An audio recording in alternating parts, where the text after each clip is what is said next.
à cette épidémie, on se rend compte qu'il n'y a pas beaucoup de choses qui fait le bonheur des gens, par exemple un simple sourire. J'aimerais dire qu'il ne faut pas lâcher rien du tout parce que c'est important et il faut croire en fait en l'avenir. C'est patient, ça va passer, ça c'est sûr. Danser, à chanter, j'espère, à créer, et qu'on pourra revivre comme avant. Et juste à vivre parce que ce monde-là, la société dans laquelle on vit, elle manque tellement d'amour et de poésie. C'est tellement important de continuer à se faire vibrer comme ça.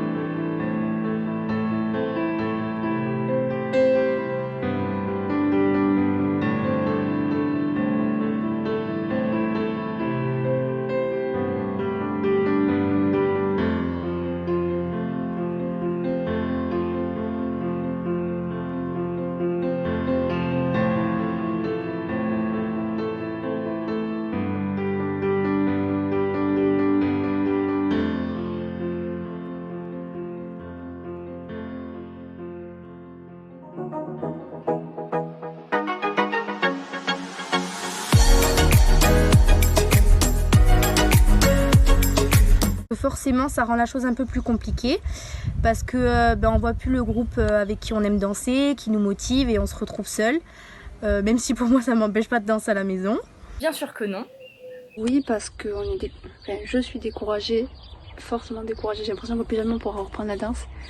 Et d'un côté, du coup, non, parce que ça la fortifie, parce que du coup, j'ai encore plus envie de danser. Et quand on y retournera, ça sera... Alors même si c'est une période compliquée pour nous au niveau de la motivation, mais aussi parce qu'en fait on commence à travailler sans réellement avoir de perspective et d'objectifs, notre passion, je pense qu'elle est tout le temps là et elle vit au fond de nous, donc évidemment qu'elle est encore là en fait.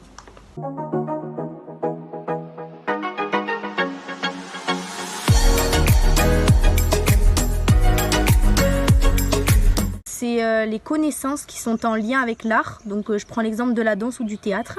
Alors la culture, c'est indispensable parce que on se construit en fait, les générations se construisent par rapport à la culture. La culture, c'est ce qui s'est passé dans le passé et ce qui a créé ce qu'on est aujourd'hui, le monde dans lequel on est aujourd'hui, etc. Pour moi, la culture, c'est aller au cinéma, aller au théâtre. C'est la musique, c'est l'art, c'est tout ce qui est une forme de nourriture spirituelle.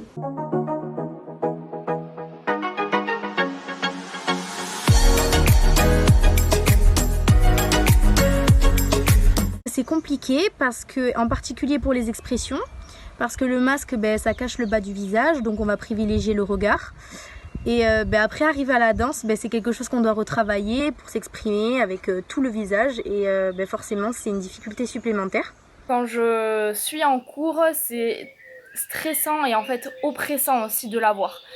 Et c'est dommage en fait de ne plus voir l'expression du visage de l'autre et de ne plus voir la beauté de leur visage.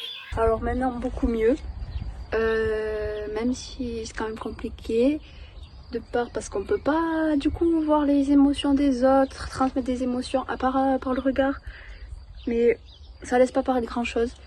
Du coup c'est encore plus difficile de s'exprimer. Au début c'était compliqué, surtout en cours à l'internat, porter le masque 8h-18h, c'était compliqué, je pensais que j'allais jamais m'adapter et au final c'est comme tout, je pense qu'on s'habitue.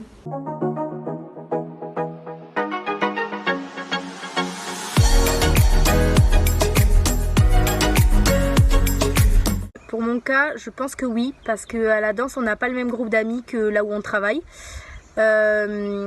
Donc forcément, c'est compliqué parce qu'on ne peut plus les voir. Bien sûr qu'elle altère sur les relations sociales.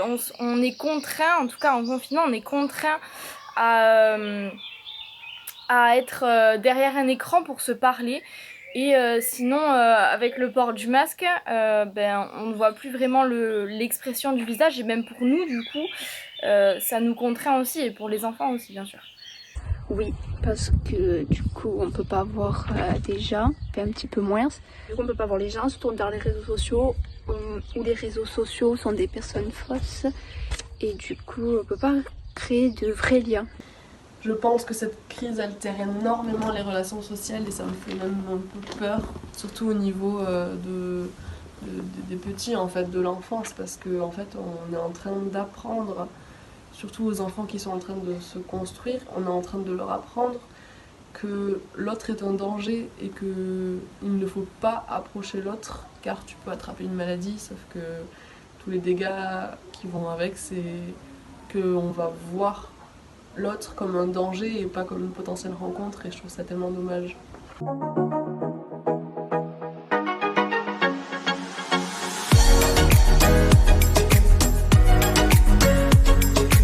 Moi j'aimerais bien retirer le masque et aller là où je veux. Alors j'aimerais faire une grosse soirée dansante, ça c'est vraiment quelque chose que j'aimerais beaucoup faire. Et sinon retrouver un peu notre vie d'avant en fait, vraiment qui était assez dynamique en fait, avec des spectacles, avec aussi des musées, avec la danse, le sport. Retourner à la danse pour faire un spectacle ou alors sortir la nuit. Ce sera sûrement d'aller au cinéma parce que ça me manque tellement.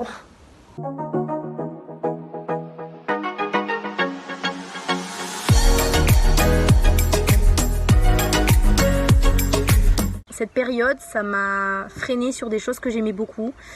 Et danser avec le groupe que j'aime, faire des stages, des spectacles. Le premier confinement qui a été très dur pour moi parce que on a dû être éloignés en fait de notre vie sociale et donc se retrouver en famille. Même si ça peut recentrer, c'était quand même assez difficile parce qu'on était obligé de communiquer et puis les cours en distance aussi. On était obligé de communiquer en fait par écran et je trouve ça dommage. Il nous a privé de beaucoup de choses, des choses qu'on aimait, des loisirs, etc. Et pour moi, une partie de ma jeunesse, j'ai l'impression un petit peu, c'est triste, mais on pourra récupérer ça plus tard. Ce sera sans doute le premier confinement parce que c'est celui qui a été le plus marquant. Parce que les autres confinements, nous, on a continué à aller en cours. Donc finalement, c'était pas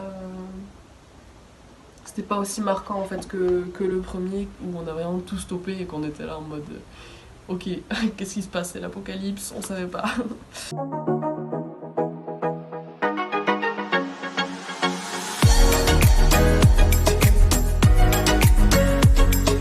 Grâce à cette épidémie, on se rend compte qu'il n'y a pas beaucoup de choses qui font le bonheur des gens, par exemple un simple sourire. Et on peut se dire qu'après la tempête vient le beau temps, donc il faut rester positif et apprécier des choses simples. J'aimerais dire qu'il ne faut pas lâcher, rien du tout, parce que c'est important et il faut croire en fait en l'avenir. Ça sert à rien en fait de s'enfermer dans une pensée négative. D'être patient, que ça va passer, on le sent, c'est sûr, j'espère. Et qu'on pourra revivre comme avant, dans un monde meilleur peut-être. Que oui, on reprendra la danse, donc perdez pas cette passion. C'est qu'il faut garder espoir et qu'il faut continuer à danser, à chanter, à créer, à jouer de la musique et juste à vivre parce que ce monde-là, la société dans laquelle on vit, elle manque tellement d'amour et de poésie et c'est tellement important de continuer à se faire vibrer comme ça.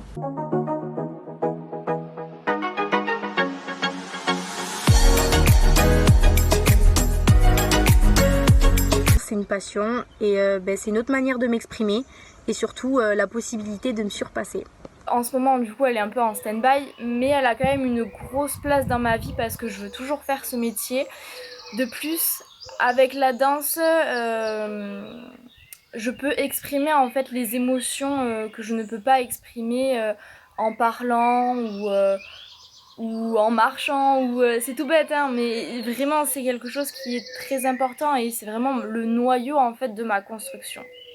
Toujours là, même si c'est un peu compliqué, qu'il n'y a plus la même envie qu'avant.